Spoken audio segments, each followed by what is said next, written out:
লোকটি একটি পাথর তুলে এবং কোনো দয়া না দেখিয়ে পাথরটি একটি গভীর গর্তে ফেলে দেয়। সেই গর্তের নিচে একটি গর্ভবতী মহিলা তার ছেলের সাথে লুকিয়ে থাকে। মহিলাটি তখন ভয়ে তার ছেলের মুখ চেপে ধরে বসে থাকে, কিন্তু লোকটি সামান্য আওয়াজ শুনতে পায় এবং সন্দেহ করে সেই লোকটি ওপরের বাঁধা রশিটি কেটে দেয় এবং দুজনকেই গর্তের মধ্যে ফেলে রেখে চলে যায়। তখন মা এবং তার ছেলে সেই গভীর গর্তে আটকা পড়ে থাকে। ছেলেটির ডান পায়ে পাথর পড়ে মারাত্মকভাবে আঘাত পায়। মা তখন তার ভয়কে চেপে রেখে মাটির নিচ থেকে একটি বড় পিঁপড়ে তুলে নিয়ে ছেলের ক্ষতস্থানে রেখে দেয়। যখনই সেই পিঁপড়েটি ছেলেটির ত্বকে গভীরভাবে আটকে যায় তখন মা পিঁপড়ের লেজ পর্যন্ত কেটে দেয়। এর ফলে ক্ষত কিছুটা সংকুচিত হয়ে যায়। এভাবেই মা এবং ছেলে সেই গর্তে ঠান্ডা ও স্যাঁতসেঁতে স্থানে কোনো রকম বেঁচে থাকে। যদি ছেলেটির পিতা আর না আসে তাই মহিলাটি ভাবে তাদেরই কিছু একটা করতে হবে। মহিলাটি তখন একটি শক্ত কাঠি দড়ি দিয়ে বেঁধে ওপরে ছুঁড়ে দেয় যাতে কাঠির প্রান্ত কোনো কিনারায় আটকে যায়, কিন্তু মহিলার শক্তি কম থাকায় তা বারবার ব্যর্থ হয় এবং বারবার মেলানোর চেষ্টা করার পর কাঠিটি অবশেষে গর্তের ওপরে একটি শেকড়ে আটকে যায়। ছেলেটি তখন বলে, মা আপনি আগে ওপরে উঠুন, আমি নিচে অপেক্ষা করব। মহিলাটি তখন ধীরে ধীরে ওপরে উঠতে শুরু করে, কিন্তু অর্ধেক পথেই ক্লান্ত হয়ে পড়ে। ওপরের কাঠি খুলে যায় এবং মহিলাটি কিছু করার আগেই তা পড়ে যায়। মহিলা তখন নিজেও গর্তে পড়ে যায় এবং গুরুতর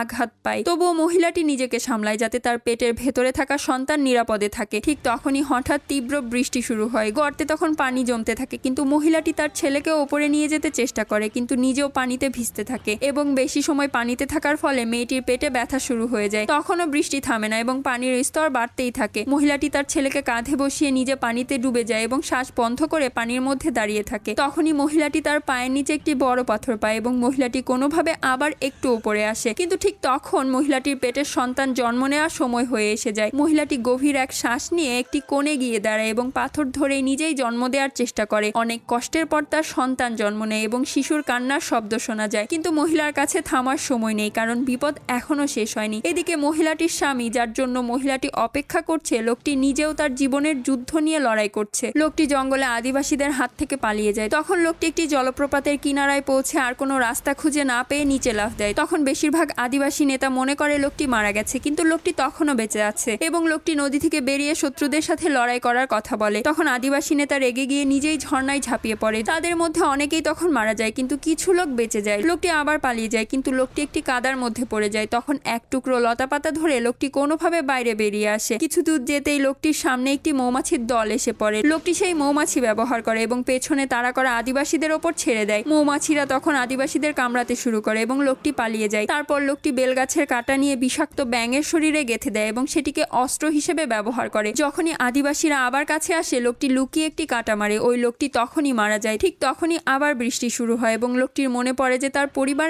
এখনো গর্তে আটকে আছে। পরে ভিডিওটি দেখার জন্য প্লিজ সাবস্ক্রাইব।